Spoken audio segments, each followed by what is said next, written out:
ये पार्ट श्री रामचरितमानस के सुंदरकांड से। इसमें हम डीप फिलॉसफी या प्रैक्टिकल लाइफ प्रॉब्लम सॉल्विंग देखेंगे।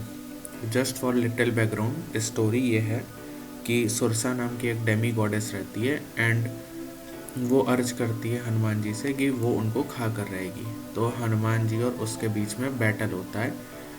सुरसा अपना मुंह बड़ा करती जाती है एंड हनुमान जी उसके मुंह के साइज से डबल अपना शरीर का साइज करते जाते हैं एंड ये चलता रहता है एंड आफ्टर सम टाइम जब उसका मुंह काफ़ी कंसिडरेबली बड़ा हो जाता है तब वो अपना साइज़ बहुत छोटा करते हैं हनुमान जी और जस्ट उसके मुंह के अंदर से होके वापस आ जाते हैं। ये थी स्टोरी फॉर द बैकग्राउंड। अब हम देखेंगे कि इसके फिलोसफिकल इंटरप्रिटेशंस क्या हैं। ये इंटरप्रिटेशन एक दूसरे से थोड़े अलग हो सकते हैं बट लेट्स स्टार्ट। सो पहला इंटरप्रिटेशन ये है कि हमेशा प्रॉब्लम के सामने बड़ा बनने से प्रॉब्लम सॉल्व नहीं होती। कई बार प्रॉब्लम को सॉल्व करने के लिए हमको मॉडिफिकेशन चाहिए होता है।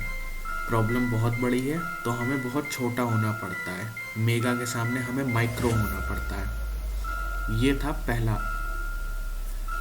अब आते हैं सेकंड पे।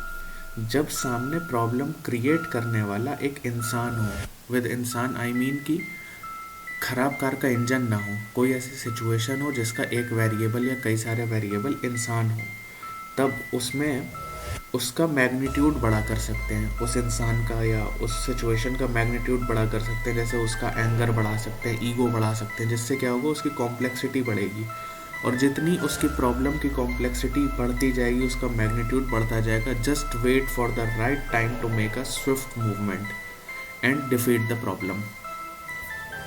ये था सेकंड। अब थर्ड थोड़ा और डीप देखते हैं। Even if you are pumped up,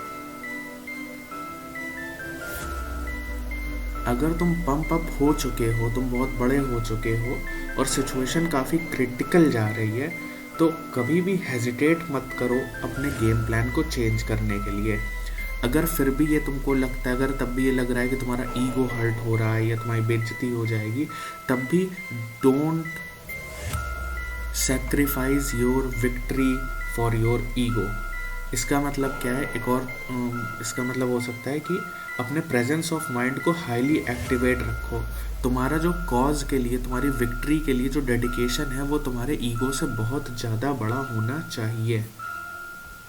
अब आते हैं लास्ट इंटरप्रिटेशन पे, fourth. Even if you are extremely powerful, अगर तुम बहुत ज़्यादा ताकतवर हो तब भी वेट एंड सी, एनालाइज करो सिचुएशन को कि इसमें तुम्हारे कौन कौन से रिसोर्सेज लगेंगे और किस किस मैग्नीट्यूड पर वो रिसोर्सेज लगेंगे।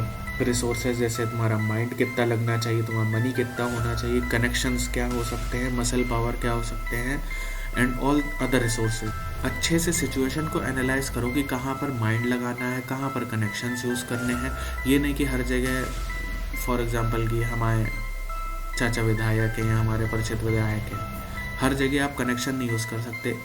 एक मॉडरेटेड क्वांटिटी में जिसमें आपका पूरा सिचुएशन पे कंट्रोल हो, आपके गेम प्लान के अकॉर्डिंग हो, परफेक्ट गेम प्लान के अकॉर्डिंग हो, उतना ही आपको वो सारे रिसोर्सेज यूज़ करने हैं। ये थे इसके 4 इंटरप्रिटेशंस। अब इसको एग्जांपल से देखते हैं। जैसे एक बहुत फेमस कहावत है कि जहाँ पर सुई का इस्तेमाल होना है वहाँ पर तलवार का इस्तेमाल नहीं करना है। तो आप ये ईगो अपना बीच में नहीं ला सकते कि हम तो तलवार चलाएंगे, हमारे पास तो तलवार है, हम सुई का इस्तेमाल क्यों करें।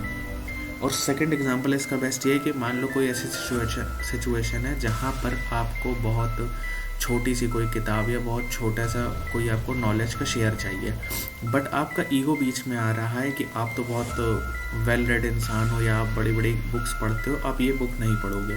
तो ये आपका ईगो है जो कि आपसे आपकी विक्ट्री या आपका कॉज सैक्रिफाइस करवा रहा है।